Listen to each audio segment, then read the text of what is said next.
My name is Russ, and I'll be taking you through this operator training program. The American National Standards Institute, along with the Scaffold and Access Industry Association, have revised and implemented new standards for organizations who participate in the use of mobile elevating work platforms. All operators, passengers, and even supervisors that will be responsible in the work area of a MEWP are required to be trained.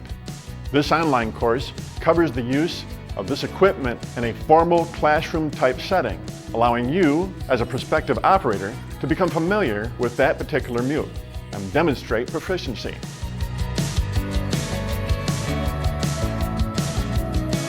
Along with this program, we'll participate together in making operations safe for you and those in your operation.